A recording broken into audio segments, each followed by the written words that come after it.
It's the On Stage podcast with Chris Robert.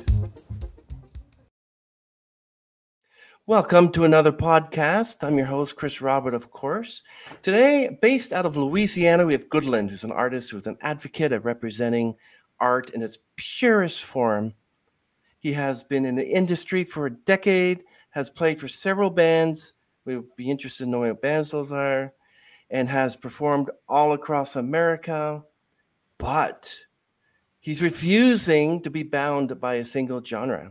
And his goal in music is to bring about a change in a community while maintaining relatability within his music. Now, Gudlnd, please give us a little bit of background on who you are, and then Steve, you can let us know who J. Steve is. So you first, Gudlnd. And sorry, am I pronouncing it right, Gudlnd? Yes, you are. Yes, absolutely. Absolutely pronouncing it right. I have grown up in probably one of the roughest parts of the neighborhood down in Louisiana, and it's just been a roller coaster of a ride when I was trying to get to finding my own purpose in life, my vice, my passion, and getting to that point enveloped me into the music that I was surrounded by, and being in that motion, in that feeling kept me feeling like I knew what I wanted to do in life. And I really felt as if I took the reins and went with it, that I'd be able to put my feet down in the industry and make a name for myself, if you will. Oh, yeah, music does make a difference. And also the way you feel when you first write that first lyric on paper or on a demo app or whatever you choose to, that just comes out of a soul that's needy, that needs people to realize this is the way I'm feeling and this is the way my music should go. And if you don't feel my music, then you don't understand me in a way. Absolutely. Excellent. So Jay Steve, how about you? Give us a little bit of background of who you are and how did you meet Gudlnd? Well, that's a interesting story. I started off. I've always been in band since I was young, so I've been doing music, been around music for a long time. But I started off doing a little hip hop music in like the later mid 2000s and everything, and I got to a point where I wanted to stop using YouTube beats and instrumentals and started to make my own beats and instrumentals, and I wanted to get more into producing. So while I was trying to do that, then I came across Gudlnd, who I came across, and I found out he was doing music. And at the time, I was still trying to get things together, and I was in the early stage of producing, and I was just doing everything out of my closet. So everything was in the closet. I mean, like the laptop, everything, how I edited, everything was just in the closet before eventually moved on to got a house and made a room, a whole studio. But before that, I was kind of getting myself together. And then when I met with him, I started kind of help producing with him and his music because he had good motivation. He had good drive. He was dedicated. And I saw that in him, and I decided, we could team up and make some good music together. That sounds excellent. Now, Gudlnd, when you start, for instance, when you start to write a song, do you prefer to write the lyrics first or the music first? When I start writing a song, that's a wonderful question. I normally, I flip a coin in a sense. Sometimes I come up with a melody in my head, or I go for a sound that I'm looking for that, not normal people would look at. And so I would dive deeply into that sound, and then the words themselves would just start flowing and coming to me. Or in the other sense of the coin, I would just write about a topic, something that people haven't talked about before, something that people are afraid to touch on deeper. And I would go in depth to what that is, and I'd envelop the words and surround the music with it. Now, that sounds good. Many people say that they either write the lyric first or they write the music first, or others just wake up in the morning and they just take their guitar or whatever and they just start writing both at the same time. It's like, or rap, which is lyrical poetry, or opera, which is always sing Italian sometimes, or pop, which has a sort of form. Now you can always tell country music with the twang, like the twang, kind of like the sound, you know. So Yeah. that's excellent. So That's Jay, funny. Steve, I was about to say, it's funny you say that. We had a moment like that on one of the songs on the album that was released. It's called "Serves Me Right," and he had the vocals on there first before he really had most of the music. And uh, when I heard the vocals and I started putting the drums and everything together, that's how we ended up making that song. So that was actually a song that we had the vocals on first before actually the rest of uh, the music. yeah. So Jay, do you help Goodland write his music, or Goodland, are you actually you need to, like, for instance, songwriter Diane Warren, she's written hundreds of songs for every pop artist out there.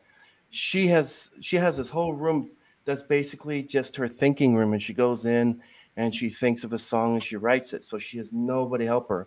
Do you help Goodland write his music, or Goodland, you Uh, just write it on your own? No, Goodwin actually is a good writer. He writes his own music and everything. I just come with the music. I help with the music. I help guide and help direct how the song should go or maybe could go, and how it could sound good. But he comes up with his own lyrics himself, so I can't get credit for that. But the sound, the structure, how the song's going to be, and everything like that. That's kind of where I come into play more. That's excellent. Yeah, I love that. So I'm trying to find your work here. Now, can you describe to us, let me see. Sorry, I should have it on YouTube channel. I have, oh, here it is, Goodland. Yes. Now, we love that song, Stuck in December, which I believe is your newest single, and that should be playing all over, even during the Christmas season, and because we're not even in December yet. That should be blaring instead of, the Waitress's song Christmas Wrapping. They should be playing this one first in the Walmart places. Absolutely. Hopefully it'll be the next All I Want for Christmas. Oh, yeah. Is there any way you can let us know how that came to be? Like, what inspired you to write that terrific tune?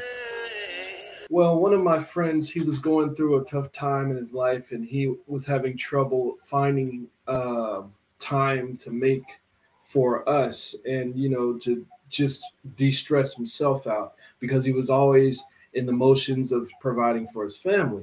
And I kind of linked to that, and I was purposefully close to that. And at the time, I was searching for sound wise a reach back to like the 80s and the 90s, trying to get that vibe. And then when I started writing the lyrics, the first line that came to me was, "I don't want to be the bad guy."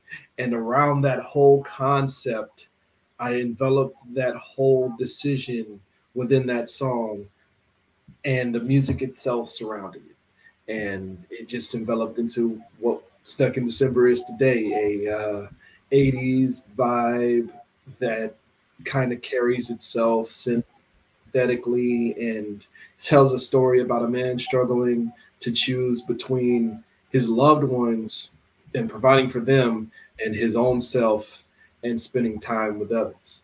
Yeah, I like those lyrics. So now those lyrics that you're talking about that you wrote for Stuck in December is for a friend who was going through a tough time. Was it basically the whole song was basically all about him? And when you did the video, is you playing him, or is that how? During the yes, absolutely. I was playing him as well as enveloping myself in his shoes because I had my own situation at the time. It was more so his position throughout the entire plot of the music video, but the lyrics were more leaning towards how I was feeling at the time and about the things that I was going through as well. And it kind of just blended into this nice story that ended up being two-dimensional or three-dimensional. I'm sorry. So that a lot of people can relate to. Yeah. So mostly many musicians write music according to the way they feel, the emotions, experience. Was this song able to help your friend move on from his life experience? Absolutely. I heard back from him recently the other day, and he said he wanted to get in contact with me and meet down here with me. He lives in Georgia now. He's starting to get his own life together, and he's always coming down and visiting us, and making that time that he wants to de-stress. And now that I feel like as if I've made that song, helping him out realize his decision. He's been more open with us, and that's the kind of feeling I pray that everybody else gets a hold of. I like that. So, Jay, tell me, what exactly does a music producer do? Like, what's the first thing you have to do in order to bring someone into creating music for you? What a lot of people get confused is a beat maker and a producer. A person that makes beats is a person who just makes beats, and that's pretty much it. A producer guides the song and the structure of the song of how it ends up coming out at the end. So it's just like a director, when they have the actors that act in the movie, but when they're filming it, they don't film it necessarily in the order the movie is filmed. They know how they know how the final product is going to be, so they film it accordingly to how their vision is. So it's really the producer is the one that has the vision of the final product of the song, and helps with the outcome and structuring everything and directing how a song could go. And so with Stuck in December, it was pretty much the same way. The song he brought up to me the song that he had already. It was it had more of a rock feel at first. It was a different feel than what the final product you hear now. When I heard it, I had a different vision for it. I was like, man, we take some stuff out, put a little extra stuff in here and there, this and there. It can really have a nice sound, and then that's what the final product that you have now. Yeah. I see here that you're also an artist as well. You probably see more of my instrumentals and everything, like under Premax Records. You're a record producer, but you also are an artist as well. Yeah. Was an artist. Well, yeah, I will say I kind of steered more away. Now I'm doing more in the background. But yeah, I did. I did a lot features before, and then I kind of got to the point where I was like, you know what, I want to do more of the behind the scenes stuff, and that's what I started liking better than on the forefront. But every now and then, I get asked to do a feature, or he asked me to do a feature, and I'm actually featured on one of the songs on the release of his album. So I actually came in the front one song. Well, that's great. So you actually do get together with Gudlnd and do duets as well. Yeah, absolutely. Yeah, we've done songs in the past before, but this is one that I actually helped produce the whole album for him, and he did most of the songs on there, but I was just featured on one. I like that. So Gudlnd, what skills have you learned that will keep you in the singing career?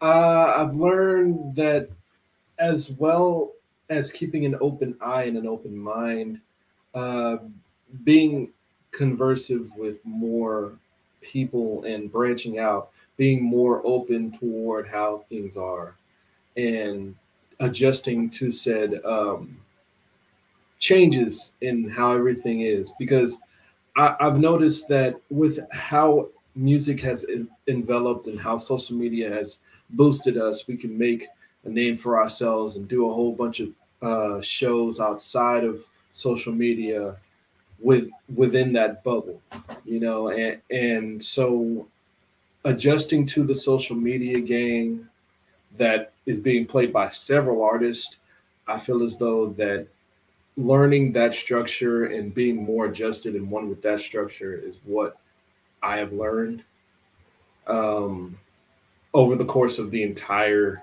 time we were making this album. It was just, we've got to post here, reach out here, talk to these people here. And as hard as it would have been, let's say 10, maybe 15 years ago, to say that it's as easy as it is now, it's a wonderful thing. It's a So wonderful. I like that. Yes. So talking about what's the stress like for you having to put all this together, responding to fans, talking to Steve, getting in touch with him and this and that. Has it ever gotten you some sort of that you have to deal with your mental health as well? So Oh, how do you absolutely. do that? Well, a lot of what I do, getting in communications with people and staying in communication with him, a lot of it comes naturally. But at the same time, as it gets stressful and as crazy as it is, people also have to learn when to step back and just let themselves breathe, let themselves make sure that they're okay. And that's one of the things that I had to do a couple of years ago. I just had to step back and try to recuperate from a lot, and in my personal life, I had some things happen. In the business, I've had some things happen. But overall, if I just step back and start taking care of myself, making sure that I'm mentally there and doing the things that I know are going to keep my mind off or ease my stress, when it comes to it, like music itself is stress relieving for me. Working on it, making sure it sounds great, branching out and talking to people that give you the inspiration you need. I have a whole band of people behind me that are constantly willing to help me keep my mental state in check, and I couldn't be more grateful. And what's the quickest you've ever written a song and the longest? And depending how quick or long, does that mean that you're sort of in this situation, mental situation? It's taking long because you just haven't been able to gather your thoughts, or is it just a particular song you want? Well, when it comes to songs that I want, when it takes the songs that I need to have like an outline for them, like I want this to sound like this. I want these lyrics to mean something on a whole different plane of existence. It could take from, let's say, 45 minutes to possibly 45 days, depending on how deeply en route the lyrics or the content is. But just off of the cuff of things, the quickest I've written a song was 5 minutes. Really? Yeah, about 5 minutes. I've sat down. Uh, I had lyrics in my head that I wanted to get off of my chest. I had the instrumentation slowly worked in the process, and within about 4 or 5 minutes, I was basically done with the song and finished it. But did it mean as much as some of these other songs that have, deeply rooted context and all kinds of layer building? Sometimes on like a really good whim, but more often than not, it doesn't mean as much as the songs you take more time for. And so I've written very, very quick songs, but most of the time he writes songs quick. I would just answer that for you. Those songs, it don't take him long. Me on the other hand, it take me a while, but it don't really take him a lot. There was a lot of times. There was one day where we were working on a song, and this is just to level things out. We had sat there. We wrote about 2 songs in the span of a day, and we handled up on that, and we were like, how about we go for a third? And I'm like, all right, well, here's the inspiration for this, blah blah blah. I lined it all up, and we knocked out those first 2 songs within about 2 hours. That last song took about 6 to 7. So yeah. So you just never know. It was in there for a while. We was trying to figure something out on that one. It was all amazing. about Jay, you must be a joy to join Gudlnd for dinner in restaurants, because it's like you're joining and so I don't know what to eat, and you say, write a song about that. Wake your hands up.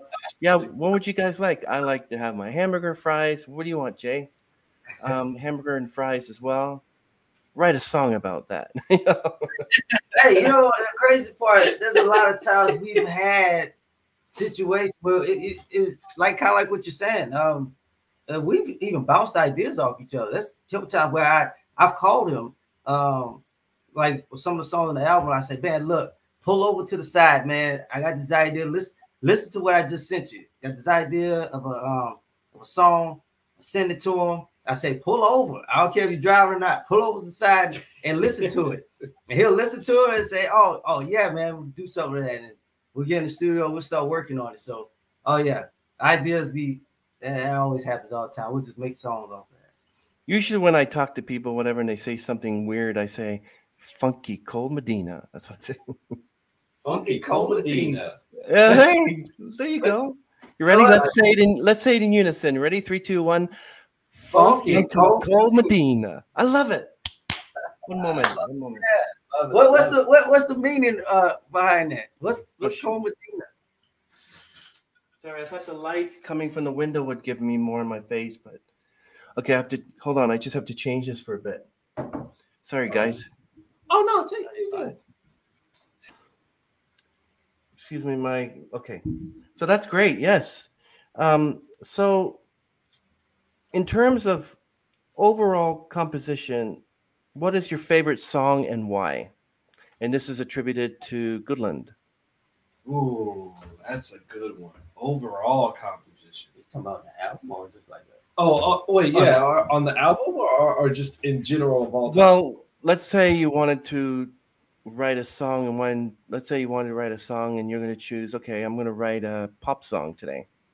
Yeah. How do you make sure it's a pop song? Sorry. Oh, man, that's a wonderful question.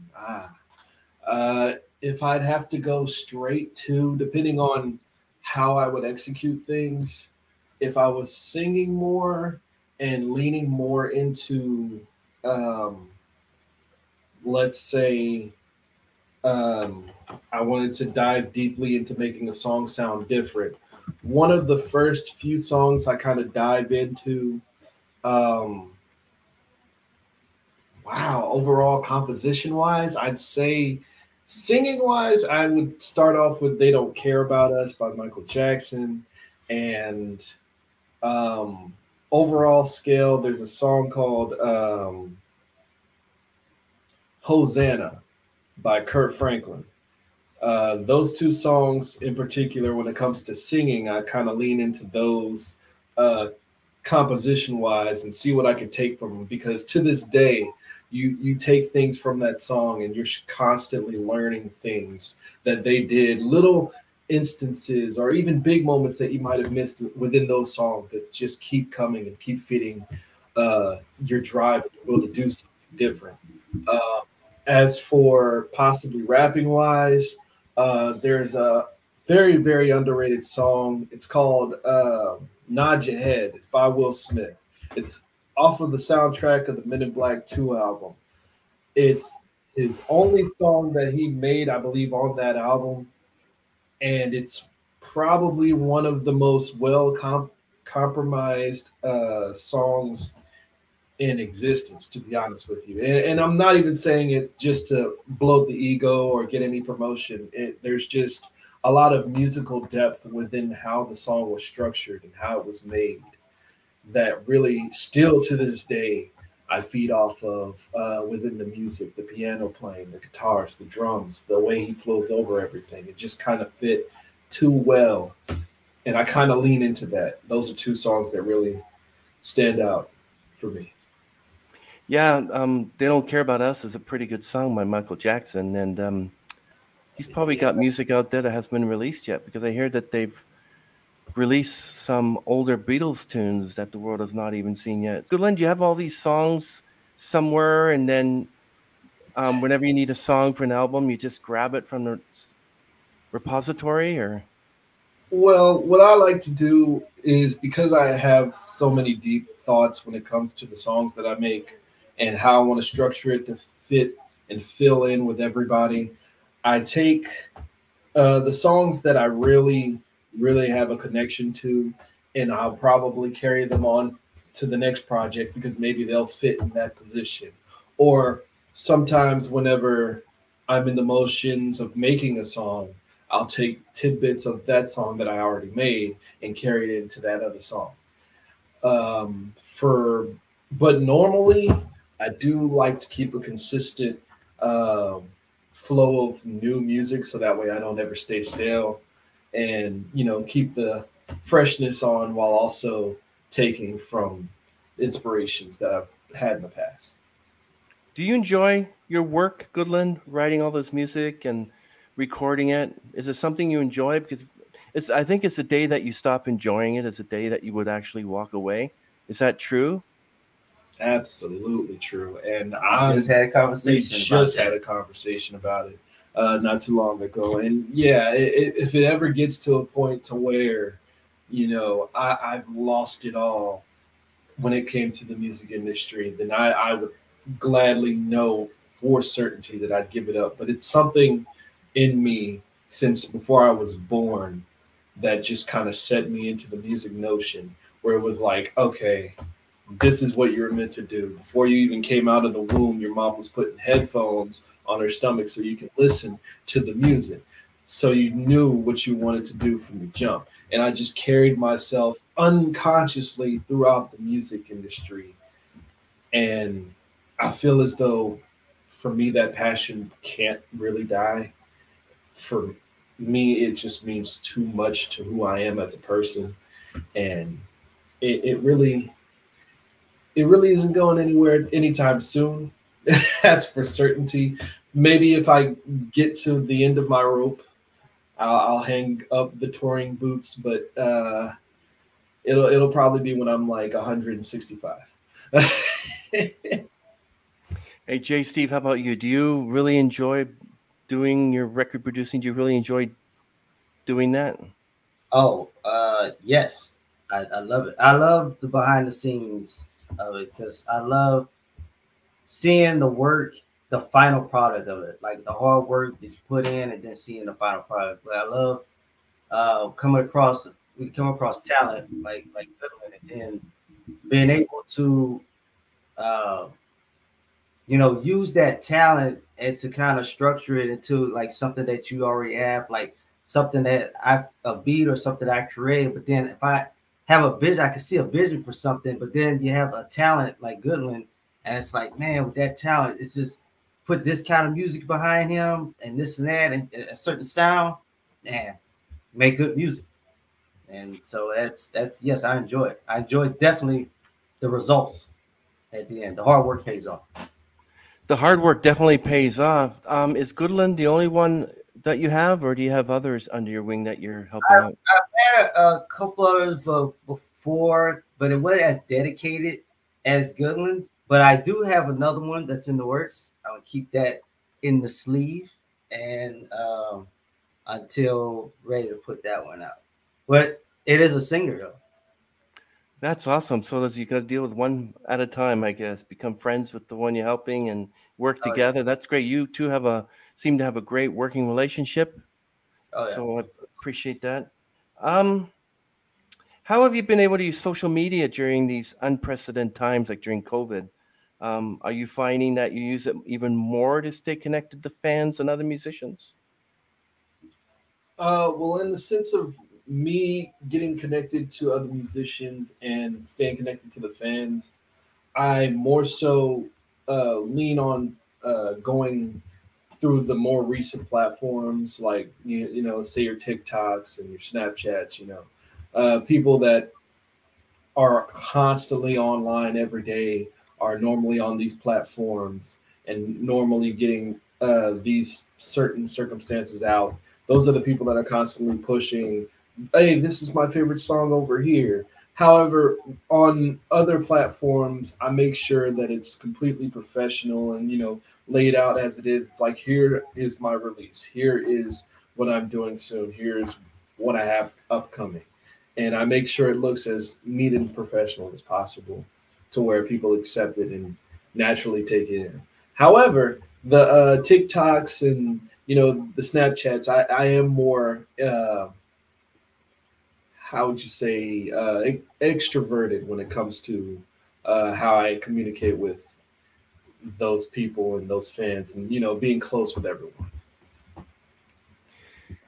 I hope I don't have to edit this part out, but do you find that most of your fans are African American, or do you find a lot of mixture of people of different Oh, races?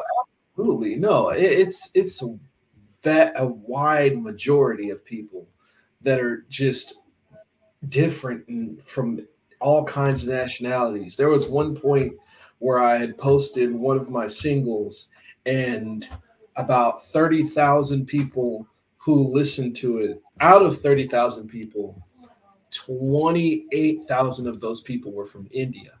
And you had people um, on some instances listening from Germany, from China, from Japan, just all across the board. You just have a whole bunch of people, and I think that's the biggest plus side that social media has to offer. You can reach so many different audiences that like what you're looking for. And so I had a whole bunch of people from Saudi Arabia. I had a bunch of people here from Europe. Listen, my friend is Puerto Rican, and she pushes the music out there, and just getting that massive reach of people all across the globe really has helped me continue going for the people that actually, love and are intrigued with the music that I push. I like that. People are saying because this is my first year anniversary of my podcast, and they say, "Well, I started my podcast. I started my YouTube channel 5, 6 months ago, and we already have 1 million subscribers." I'm like, okay. So Yeah. how do how do you feel about you when you have your friend pushing out your music, and you push out your music? How has your fan base grown through that? Is it by word of mouth as well? Yeah, Absolutely. answer that Word of question. mouth. There's a whole bunch of people online that help, push the cause. There's also people in person who take the time to go and to shows that I might perform at, or maybe just to visit me. And, just hearing people some people I haven't even met before. I'd go to festivals and just hearing people uh, say, "Oh, I've heard your music. You're really good. You're amazing. I love it. You touch my soul." This, that, and, you know, having that really impact people just in general for me has always been a big thing. As long as the impact's there, it doesn't matter if it's 10 or 10 million. As long as the impact's there, I feel as though the legacy is going to stand. You ever had positive comments like that? Say, "Hey, stuck in December." Obviously, your friend, and this song, whatever. I was in this situation, and now your song has helped me. Have you ever had comments like that? Oh, absolutely. There was this one song that kind of and it's really emotional. I released this song. It's called Useless. And what sets it apart from most songs was that I wrote that song in one of the darker points of my life. And we were just speaking about someone on the way out. During that time, one of my friends had committed suicide. Oh, right. And he went through that whole process, and I tried to help him as best as I could at the time, and I didn't know how to feel when I found out the news. However, I knew that if I were to just get on a track and let my feelings out, let it pour, that eventually somebody would reach out and not take their lives in the process. So shortly after that, I had got a message from someone. I had no idea who he was, where he was from, and he just sent me the link to the song and said, "Thank you, you saved me." And little things like that really hit me different, and I couldn't be more grateful for things like that. That's awesome. But still, thinking that one song has saved a life, another song has saved another life, but your friend is still gone. So that's sort of like, I wish you get a chance, you get a feeling that you wish there was a song that you could have sent him to save his life. Absolutely. And I know that the way that the light shines on everybody is different. The way that people walk in their lives are different. And the way that people kind of handle themselves are always going to be different. I've learned that with life comes struggle, hardship, and all kinds of worry. And with me, I've had my low points as well. I've dug deeply into my soul, trying to pull myself out of that gutter to where I would almost be out of the door myself. And I feel as though making this music, helping these people, um, getting my message heard in some way, shape, or another, I feel as though that itself helps me carry on and, do the things that I do. Even though I do wish I could have saved him, I know that regardless of where he is, he hears my music now. And I'm just hoping that he learns from it wherever he is, and I'm hoping that somebody else learns it wherever they are. The future is bright. I gotta wear shades. Yep. That's a Pat Benatar song, but there's several. It's a really good song. Yeah, it's true. It's a wonderful song. It's a perfect summarization. The future is always going to be bright, so make sure you bring your sunglasses. That's true, Gudlnd. Steve, so who would you like to manage? Who would be your, I don't want to say famous, it's just someone that's well known in the world, has several albums out, several singles, millions of fans, been at it for 20 some odd years. Who would you want to call and say, listen, can you manage me? Oh, And don't say Kanye. no. If anything, it would be first. It would be a female singer, because there's something about vocals I feel of a. I mean, nothing against male singers. I mean, I obviously work for Gudlnd, but let me guess, Alicia Keys. Ooh, you get close. You get close, but Mary J. Blige, my favorite, Mary J. Blige. That is like the vibe I would like to work with. Mary J. Blige, that's a good one. Yeah. It's more like I would say more like K Michelle, Monica, people like somebody like that. If they was to call me and say, "Hey, we'll do some work together," I definitely would be like, "Yes, let's do that." I love their voice. I love how they, just the way their tones are with the music combined together. There's something like I don't know what it is. I hear certain things when I hear like certain music, and it's like, oh man, if this person was to have this, I just hear it. I don't know. It's weird. I can't explain it, but I hear it when I hear certain songs. Gudlnd, if so let's say we always say that there's the sun is shining, the blue sky, but tomorrow it's a cloudy sky and it's going to rain, but the sun is still there. So if I gave you the title "The Sun Is Still There," could you write a song on it? Absolutely, easily. Yeah, that's actually might hit. Is that a challenge? Is that a challenge? I can do that. That's easy. I mean, I want to see that you can do. The sun is still there. Go do it. What kind of vibe though? Hey, look, I guess that's for us, man. Hey, I can do it. What kind of vibe? I can do something. How you feeling with that? I can do something with that. Hip hop. Oh, okay.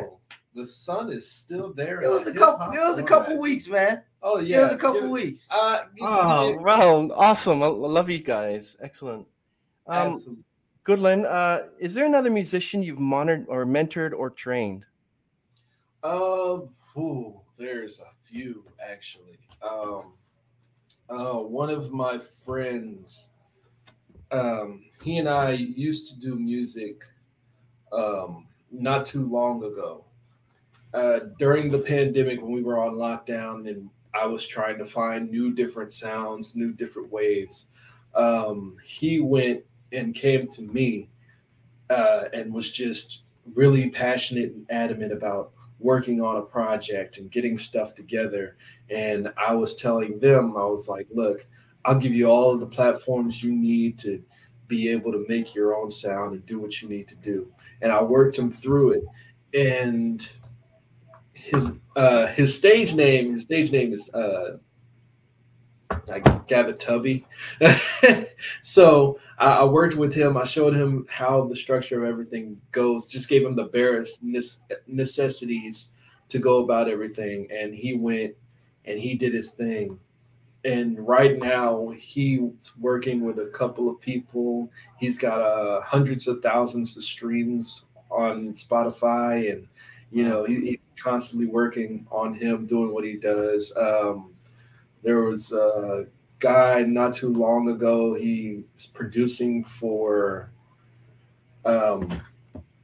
artists right now that has about millions of views in his own right. He's producing for him. There were guys that I used to perform with and give advice to. Now they're making God knows how much money, but they're taking that advice and they're using it to its fullest potential, and that's all I can ask for. I actually like to work with Tubby. I talk with Tubby. Hopefully we do some stuff together. Well, there's a second part to that question, but I really loved your first answer there. What did you do to help them? I set them on the right course. Anything that they needed at first to record, I was always there. They needed something to record, needed something to sound nice. They needed to vent their frustrations on the mic, or just to relax and hang out, or find a new sound, make a new voice, structure a new pattern, make a new vision. I was always there to help them. Anytime they needed to come to my place and work something out with me, I would always work it out with them. And then it just got to a point to where I knew that if I just gave them what information they needed to carry on throughout the entirety of the recording process, I knew that they could take that to all kinds of different levels and stratospheres. And so it was a group of people. It was me. It was Tubby, the guy I mentioned earlier, and two of our friends, really close friends. We came up with a group. It's called God and Karma's Bastards. And so we came up with the acronym. It means a lot to all of us because we were walking in, the way of the Lord, but karma, treats us a bit aggressively in a sense, And so we took that group and we made it a movement amongst our peers in the community, and we were getting a lot of communication. So throughout that, I was telling them, hey, lean on that communication, capitalize on this opportunity, record this, do this, you've got this. And then eventually it just got to a point to where even if I were to leave, they would have all of the tools themselves to do whatever it is they needed to do to go out there and succeed. I like that answer. Yeah, that's great. So let's ask now. That's you really are a hard worker. It seems that you really love your work. You really love your job. Now, what if suddenly you didn't have Steve there? Could you be where you are today? Or is it because of Steve's influence you are where you are today? I'd say it's because of Steve's influence that I am where I am right now. And he pulls out the best in artists. He does a wonderful job at making sure, the vision is consumable to the public, and making sure that the sound, there's hidden sounds. It wouldn't be nearly as enveloping to a degree when it came to working with him. And I'd argue and I'd say that a lot of artists that I've worked with him in the past and thought, oh, he's just undermining everything, blah, blah, blah, or he's doing something that I don't like and I disagree with. I could do what I want on my own 2 feet.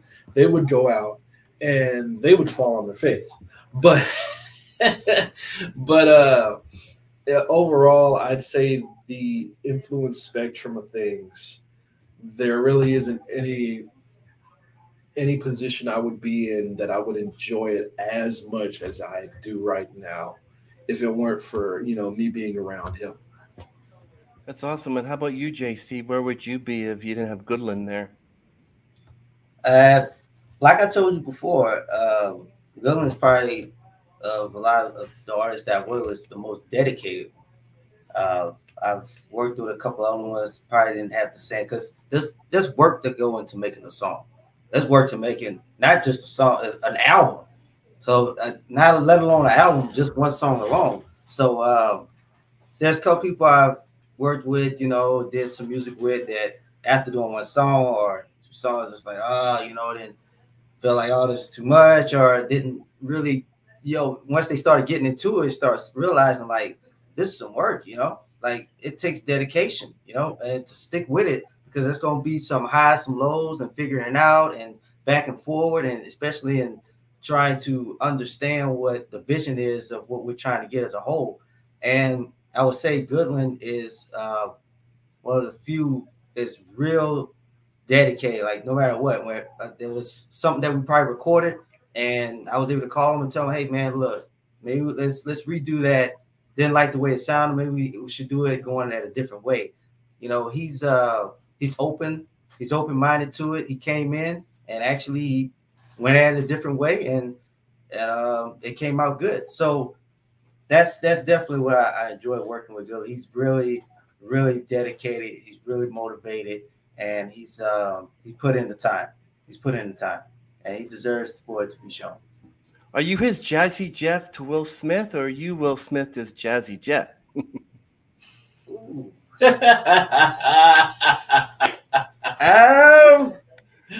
Ouch. Funky Cole Medina. Funky Cole Medina. That's a good one right there. You know what? I'm gonna go ahead and be Jazzy. I'll go ahead and be Jazzy. Excellente. I like that. So both of you, I want to ask anybody in your family musicians as well? Siblings, parents? Oh yeah, absolutely. My mom used to sing years ago for different people. My dad currently he used to sing in church. He still does to this day, as far as I know. My sister, she was a professional actor. She used to go on stage and do Broadway level type events. Nice. And my brother and my sister are all studio musicians, so they worked with several different artists in the past, and they played drums and all kinds of piano, and just all around deeply rooted musicians. My brother, he's been everywhere in Louisiana as far as I'm concerned. I can't go anywhere without being known as, hey, that's my brother's brother. So it's just like, oh yeah. Wow. That is amazing. I go anywhere else, it's just like, oh, it's Gudlnd, or my real name. How about you, Jay Steve? I wouldn't necessarily say musicians. I got into music, a lot of music, due to a lot of a family, so because I've heard a lot of old school music growing up, so that was one thing. But yeah, I'm pretty much like the music guy in the family, in my family. So that's it's kind of hard to say it. So no, there's not really two other musicians, but music, being around music, yeah, it's due to my family. I will say this though, my brother does like short films, and he's the one who filmed the video. Oh, the Stuck in December. Stuck in December. He directed the video. So he came up with the storyline and all that stuff. Well, I mean, how it's going to be after hearing the song. So, so I guess you have that aspect of it. So, and then Gudlnd, you acted in that video, of course, and sang it. But how long that, of course, it was like 4 or 5 minutes long, but how long did it take that filming? How long did it take to finish? I'd say Longer than 5 minutes. Yeah, we definitely took longer than 5 minutes there. I'd say the Really? filming. Oh, it was like 7 hours almost. Almost 7-8 hours of straight filming and adjusting and making sure everything was good. About 7-8 hours of straight filming, and yeah, of course it took some travel in certain places, but yeah, it was a good, hard, fought, strenuous process. Yeah, because we had to travel to the house, and then we also had to travel on back. Travel back, but yeah, at the house had to get everything set up. But then once we started filming, yeah, that took about 6-7 hours. That is amazing, gentlemen. I really appreciate that's like you're both connected in a way, like your brother and helping him, and and family all connected. It's an amazing thing. Music brings everyone together. Remember that old 70s Pepsi commercial? We like to teach the world to sing, and they were all at the beach in the night, and they were all singing together. Why can't we do that anymore? Well, what happened to that? Why is everything so? I hate you, and I'm a Karen, and I'm a Kevin, and all this video stuff. Why don't you just all gather on a beach, all the Karens, all the Kevins, and sing? Oh God, sing the. So everything changed, but that's what we try to also bring back. With Stuck in December, it kind of has a little bit of that feel of old. I personally feel the reason why I feel as though everybody wanted to be the way they are and the way that music has changed people in a sense. I feel as though it's because they look and search for what comes with being a popular musician, which is fame, power, supremacy in some certain standards. They look for that, and they try to utilize the music industry for that rather than what it actually is, and that's being one with said music and executing yourself right in that sensitive form. They focus so much on the fame aspect and take so much away from the music aspect of things, and that's kind of why we've gotten to a point where music sounds repetitive and how it is nowadays, because they're just trying to see who can make the best or biggest buck, and that's fine. And they have, whatever they want to do, they can do it.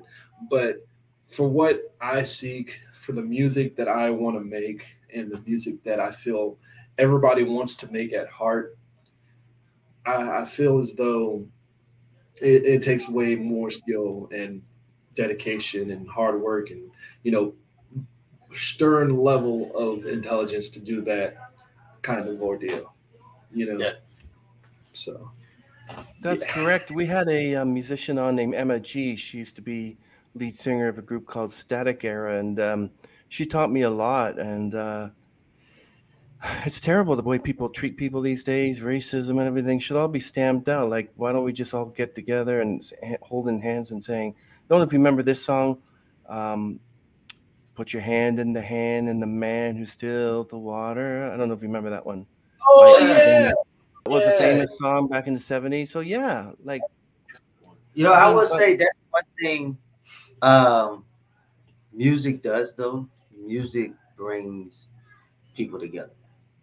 If you think about it. Because even back then, during there was segregation a lot and everything like that, whenever people went to a concert, though, for that 1 hour, people came together and was listening and enjoying the same act that they came there to see for 1 hour. Now, after that hour, probably got bad again, but there's something about that 1 hour, though.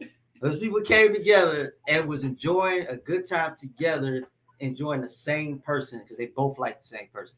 Music can do that. Music can bring people together. Yeah. But music does bring us together, and basically, hopefully at Christmas time, Christmas songs bring us together, and Stuck in December helps a lot of people out there too. So what would you be doing right now if you didn't pursue a music career? I don't know. If you wanted me to be real and I'd be dark, it's like I could be real. So you both were born with a microphone in your hand? Well, no. See, I was about 3 years old when I started singing and, 5 years old when I started getting good at it. And it wasn't until I got older when I was just more fit in my zone. But I feel as though if I didn't become a musician, I don't know. My real answer is that I'd be dead. But but I digress, because the lighter answer of things is, because of my creativity, I feel as though being an author, maybe. I feel as though, telling stories and reiterating them in ways that more people can incorporate and understand, I can definitely see myself becoming an author. I already know the title of your book, Funky Cold Medina. Perfect. That That is a perfect I'm book. asleep saying Oh that. yeah, they people at work, they gave me my rap name is K Dog, actually, just so you know. Hey, dog. K Dog. Well, I was cursing out K Dog when I'm saying that song. I'm like, God, dog, K Dog. Got me saying K Dog. Hey, sun is still there by K Dog. Remember that?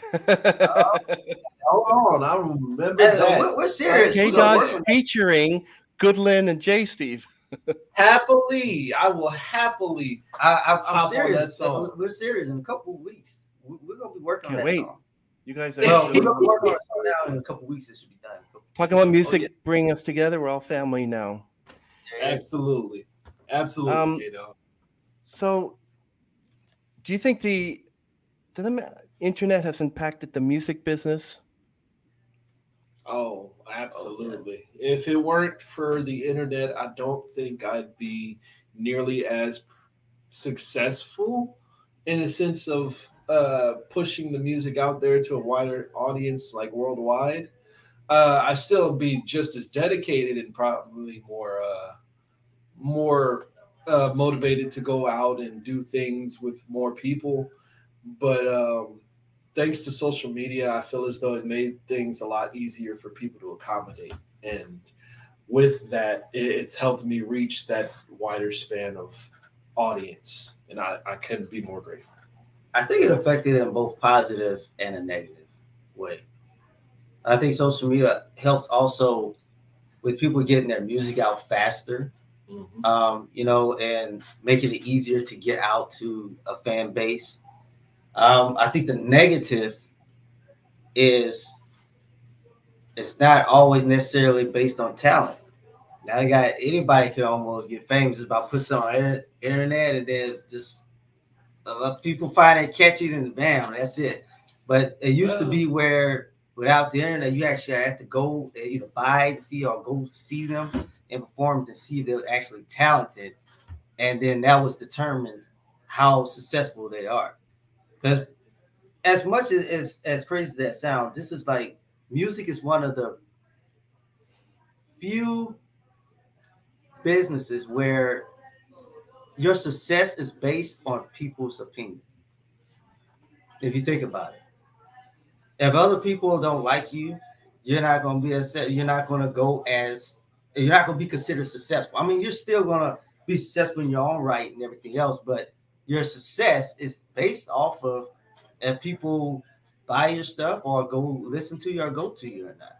I mean, Kanye. I mean, if people don't like you, then your success is considered off of that. It's sad, but unfortunately true.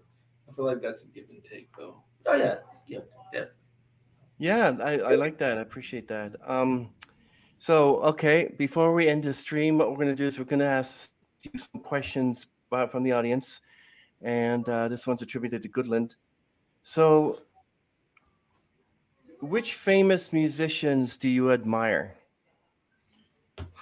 Well, let's see. Earlier, like I asked J Steve that same question. So awesome. Okay.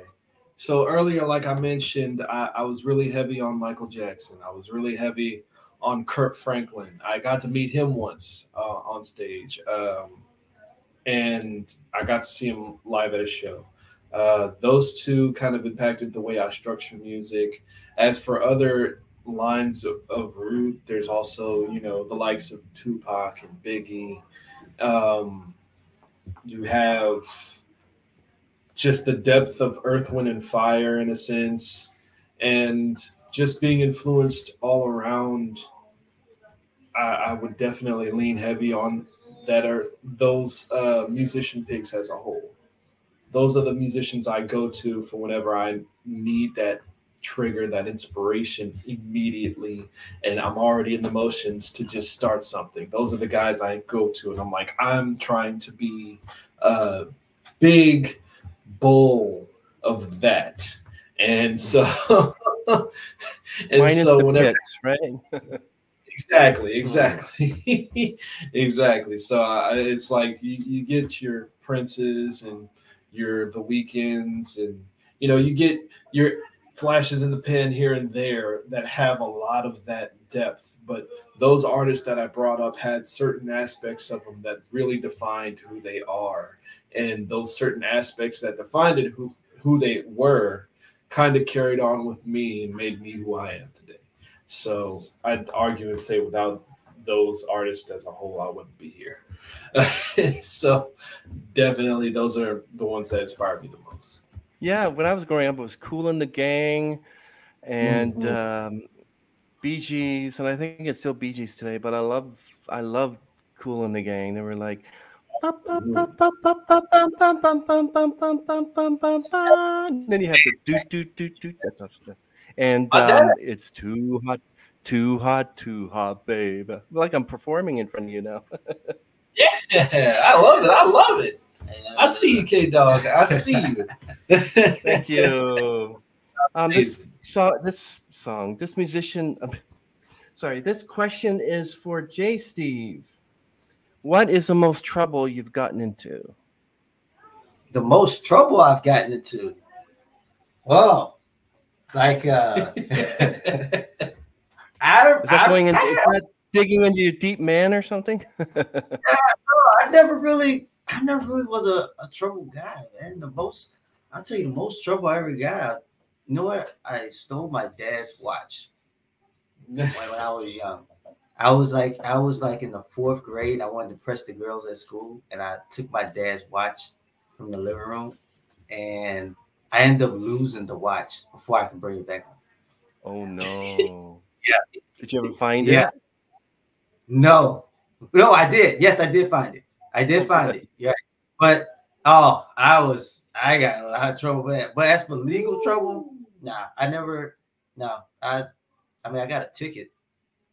You want to give me that? But that's about it. You mean you're human after all? You're only human after all. You're only human after all. Bone thugs, man. Bone thugs. Don't put the blame on him. Yeah, that's probably the worst. The worst legal Put trouble. the blame on J. Steve. Gudlnd was free. Yeah. Okay, so this is for both of you. What's next for you?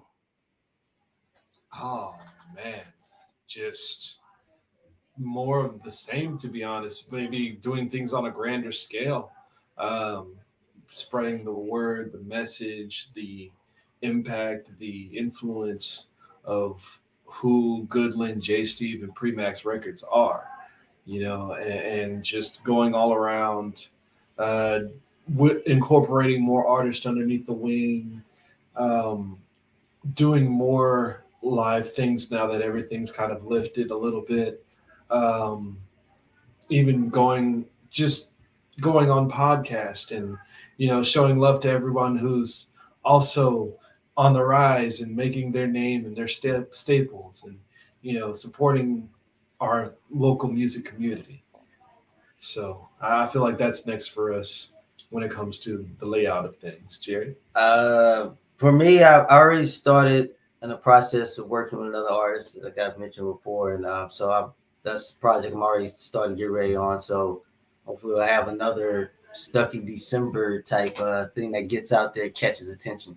But also continue to build the label, the Premax Records, which has started getting more people involved and wanting to be a part under the umbrella. And that Barry Gordy, I like the way Barry Gordy built Motown. Oh yeah. a blueprint for me that I've watched, but try, more modernized, but just taking the acts that got talent and try to get them more in the forefront. Mm-hmm. So yeah. So the audience, just hit the subscribe button, like and subscribe, and we're gonna link Stuck in December, a great song by Gudlnd, in the description and every information, and just so that you can get to know Gudlnd and Jay Steve and follow them, and excellent people. And so we'll do one more question for each of you, and then that's it. Okay. All right. Okay, Gudlnd, if you did I ask you that? If you could open a show for any artist, who would it be? Oh, wow. That's a good one. If I would open a show for any artist right now, who would it be? I would say Kendrick Lamar. Kendrick Lamar. I would You're choose. kidding. Whoa, I know him too. That's a different one. Really, you know? You know? Oh. Not know him personally, but I've heard of him. I know him. Heard of him. Yeah, if So I were don't to call him. choose- I'll say, let's have tea, Kendrick. Yeah. Well, no, Yeah, here's the thing. At one point, years ago, I was friends with him on Facebook because one of my friends, who's from Compton, where Kendrick Lamar is from, was also friends with him. And so I was here and there with him, communicating with him, supporting his music and whatnot. And then he just blew up and became huge. And I was like, oh, wow, okay, well, I'll probably never hear from him again. And then but sure enough, I found the profile where I was friends with him and everything, and I saw his vision, his music, the way it's structured, how he innovates, what he brings to the table, just all around how he carries himself and how he performs is kind of the structure that I want to achieve when it comes to performing live. And so I feel as though opening up for him would probably do that justice. If we're talking popularity, maybe I'd go with Beyonce, Drake, anything on that line. Drake. He lives here in my area.